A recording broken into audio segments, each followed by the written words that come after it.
What's up, YouTube? We're back at it again. SJ Boxing Show. We're here to make another prediction video on the upcoming fight next week. Keith Thurman versus Jan Zaveck, right out of Slovenia. Now, first of all, I want you guys to go back and watch Jan Zaveck Berto fight. Why? Because in that fight we learned a lot about Jan Zaveck. First of all, we know this guy can take a punch. We can take a fucking punch, a hell of a punch. Andre Berto is not a soft puncher. He's a really good puncher. He's not a one-punch knockout, but still, this guy could take a punch. How was the fight?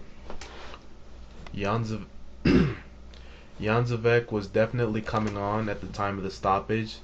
His eye was, cut, bruised up, and swollen. That swelling was definitely caused by headbutts from Andre Berto.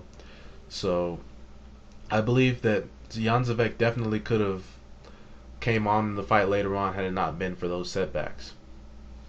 Yes, we did see Jan Zaveck is one of those, like, he's almost like a Mexican, where they're able to go through wars and just wear you out at the end of the fight, almost like Margarito and stuff. So he's one of those type of fighters, and Keith Thurman is a really strong puncher. He's a really strong guy for the weight class, really big for the weight class. One time they call him because he's a beast.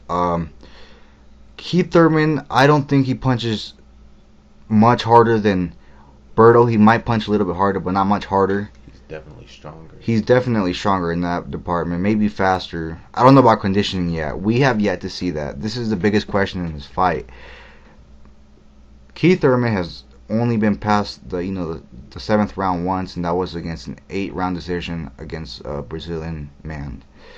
Now, he's never been 12 rounds. I think this fight will be 12 rounds. I'm not too sure, but even if it's 10, he hasn't been fighting that long, and it's going to be really difficult for him this fight because you have a guy that can take a punch, and his game plan is to just take you to deep waters and drown you.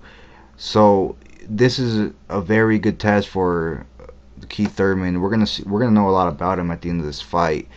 If he's able to knock out Jan Zaveck early on, great, but it won't do him much benefit. I want to see this fight go to the 12th round, and see. He's one time. Yeah, never go 12 maybe rounds if it's his choice. But I just want to see what happens when we get to Keith Thurman into the later rounds. If Jan Zaveck comes in healthy and works the body, he might be able to get the fight, and stop Keith Thurman. But most likely it's not going to happen. We do think Keith Thurman's really special. We do think he's really big for this weight class. I see no problem in him stopping Jan Zaveck, even though he's a tough guy. I give Jan Zaveck 6 rounds. In 6 rounds, Jan Zaveck should fall. I think he's going to be too stationary. Keith Thurman's going to run through him. I call this, my final prediction is I call this a 6-round knockout. What do you think? I believe that Keith Thurman will win by a technical knockout. I'd say in the 7th round. I think he's gonna feel Zaveck. Zaveck's gonna test his chin. He's gonna test Zaveck's chin, and I believe that he will prevail because he's just the bigger, stronger guy. Alright, there's our prediction. If you guys didn't like it, put a thumbs down. If you guys like it, thumbs up. Subscribe to us, rate us, all that good stuff. If you guys disagree, write us a comment, tell us why. We like to hear feedback from you guys, so we could talk shit on the comments. Alright. Anyways, subscribe to us because we're nice, like always.